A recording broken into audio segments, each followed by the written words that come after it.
All right, what's up, everyone? Mr. Shea here, and I can't figure out how to get this into full screen, so you can just see this whole tab, which is slightly annoying, but we shall persevere. All right, once again, our video today is brought to us by tea. You should drink some. All right, 1950s America. This is going to, just as slightly fair warning, is a bit dense, so bear with me. My students, you get a lot of stuff to take some notes on. So let's kick it so it doesn't take too long. I got a stopwatch going over here, and we're going to try to limit it to, I don't know, sub 15. Let's see what we can do. All right, so after World War II, one of the big things that happens for global politics is the Cold War. And my students, we've been talking about this in class. We've been looking at different elements of the Cold War that we've been mapping. But one of the big pieces that shapes the U.S. policy around the Cold War is what's known as the Containment Policy. So if you look at this cartoon down here on your left, this idea of where do you draw the line against communist aggression, there's this fear, and it's in many ways substantiated, that communism spreads. And if the United States and other allies can contain it to keep it in one area, then it's going to prevent it from spreading more, and thus keeping democratic governments and capitalistic economies going. So this idea of containment is pretty prevalent, and the Truman Doctrine, kind of, who's this guy in the middle? Truman Doctrine is this idea that not only are we containing it, but the way we're going to contain it is by aiding the free people of the world who are fighting against communism. And it really sets up the United States for the next 40 years of following that principle of, if there is communism that is to be fought, the United States will help those countries and those peoples. They might be terrible people, but if they're fighting communism, hey, that's a good thing. And one of the ways that the United States gets some help in that fight is what's known as NATO, the North Atlantic Treaty Organization. And it's the first peacetime treaty that the United States ever gets involved in, which the departing words of George Washington are, do not get involved in alliances.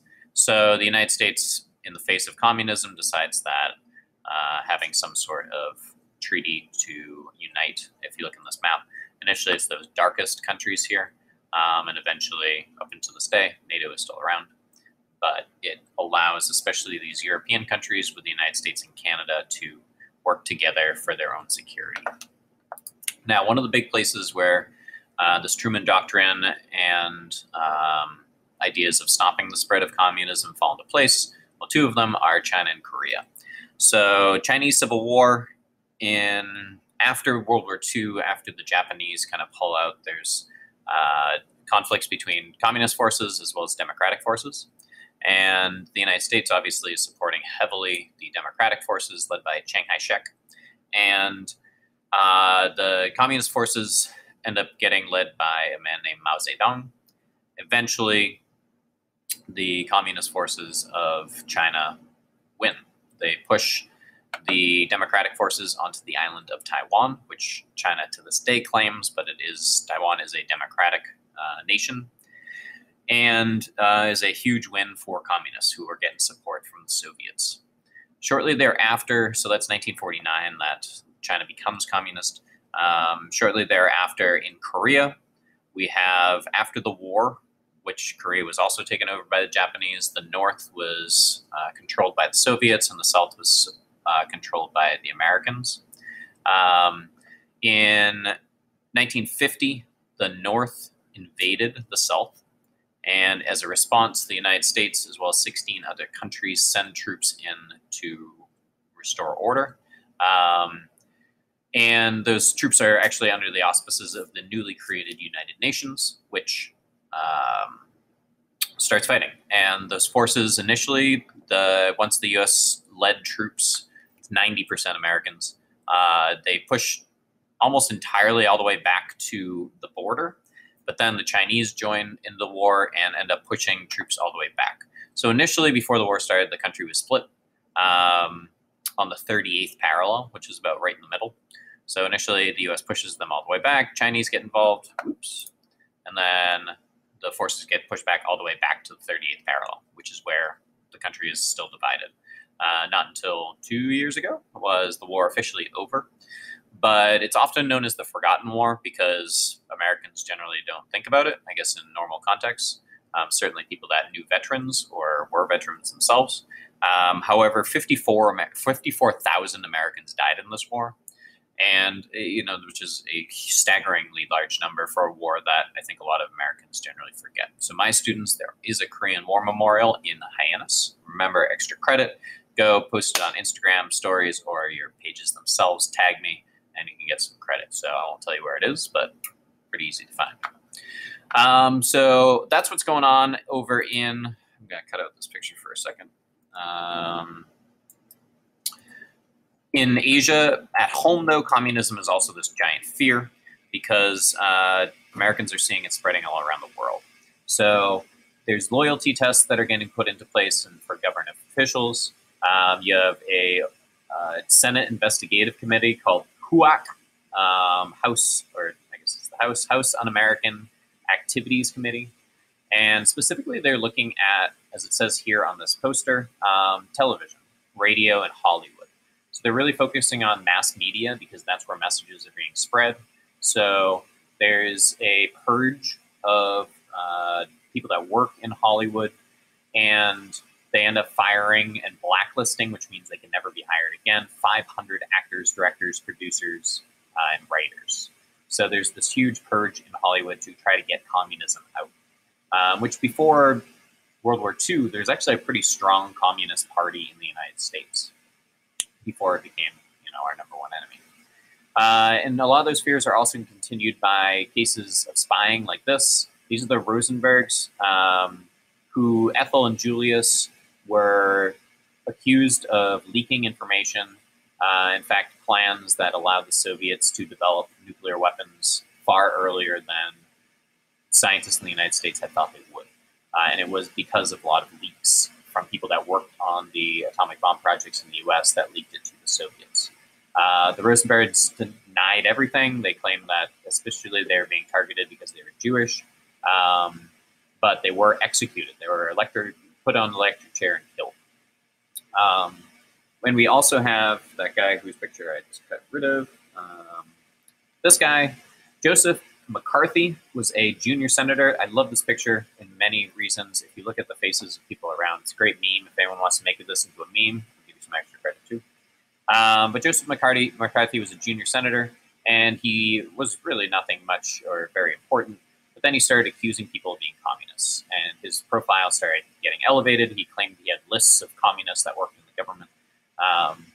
In fact, of the lists, most of which he didn't actually show many people, but of the lists that he had, there was 159 people on those lists. 9 of them, it turned out, were confirmed to be working for the Soviets. Of course, the 150 others just had their careers and lives ruined. So Joseph McCarthy, essentially what he started, which many scholars and historians look at, is it's a witch hunt. He falsely accused people of being communists. There's this hysteria. People are afraid of communism already, and they really get on board. What his downfall was he ends up starting an investigation into communism in the army, which when you're accusing generals and other higher up army officials of being communists with very little evidence, it's not going to really work out too well. So he ends up, it's actually national televised Senate hearings, and people start to see him as just really a giant bully, which he was, and he loses a lot of support, and eventually, which is a very rare move, the Congress censors him, which essentially, for the rest of his time as a senator, no one really listens to him. So for the last 2 years as a senator, if he gave a speech, either people would conspicuously leave or conspicuously pay no attention to him. So he ends up dying of alcoholism 3 years after he leaves the Senate, but is a huge case where he's taking the fears of Americans and really blowing them out of perspective. There certainly are some that were communists that he did point out, but for a lot of people, it was kind of this facial expression of what they're doing. Positive news in the United States. After the war, we have the GI Bill getting put into place, which is meant to support the veterans from the war. And they provide educational training, as this poster says, so they're giving discounted educational training. And they also, for soldiers as they get back, get unemployment benefits so that they can look for jobs or education. So it's really trying to support the troops that did fight in World War II. Many people after the war too, there's actually, maybe we'll start with that, a baby boom. So if you look at this graph, this is the birth rates in the United States. So right after the war, and actually right as the war started, there's this huge growth of the population. And we'll get into that, especially my students in class, of what are the kind of cultural effects of this baby boom, especially teenagers. It's really the first time teenagers come up. But a lot of people, especially white people in the cities, end up moving to suburbs. And how this can happen is prefabricated houses. So houses are built extremely cheaply and they're mass produced. So you have places like this, which is, in my mind, a little horrifying. But like this is Levittown, where almost all the houses looked exactly the same. And you have acres and acres and miles of houses that are looking extremely similar.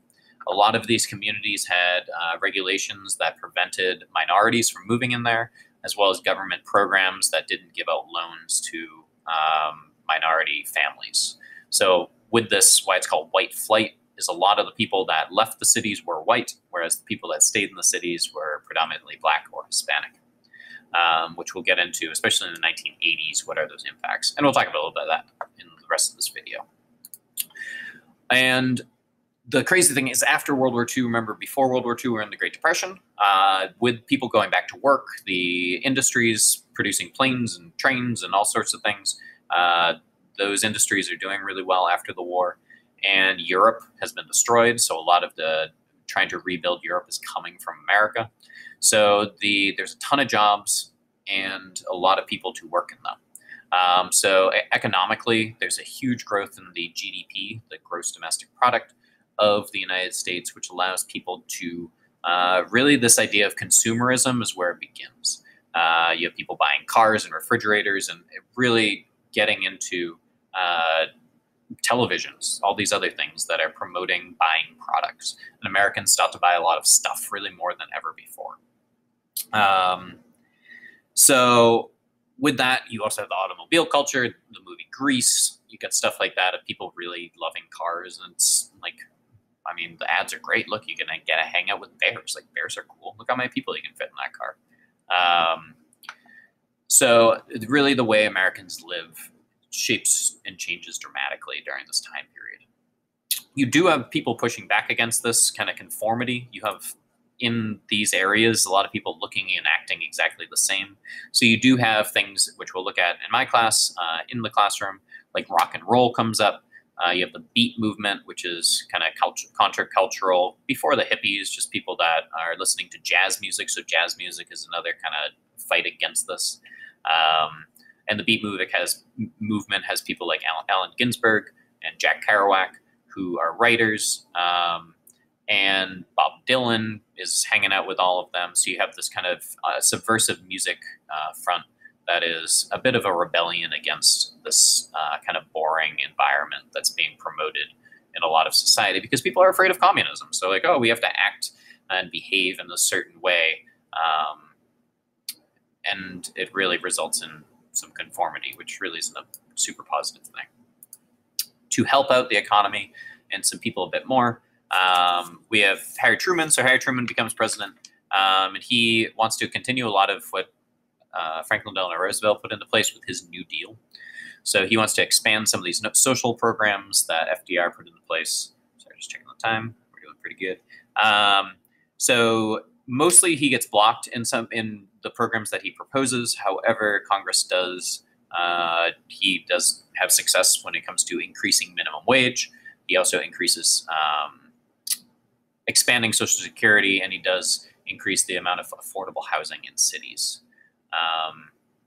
which we'll get into why perhaps cities need some more housing in a second.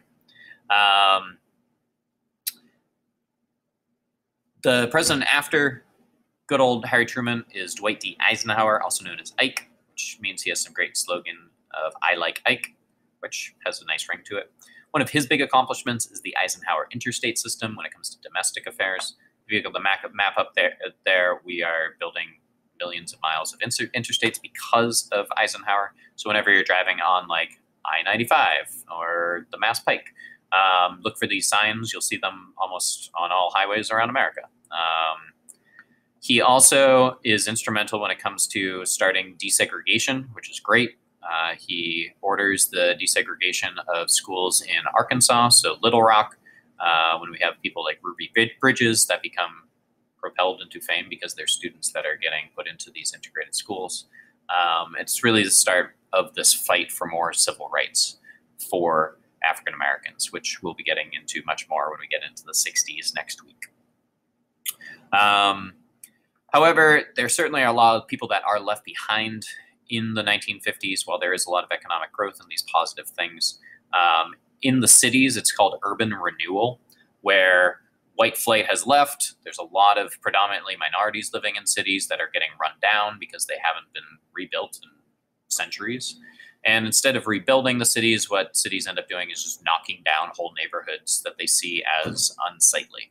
So in some cases, they build baseball stadiums or football stadiums there, or parking lots. So it really affects the quality of cities. Like when I was living up in Lawrence, Mass, the whole downtown area used to be this gorgeous place with theaters and shops. But then they ended up tearing down a lot of those because they're like, oh, they look ugly.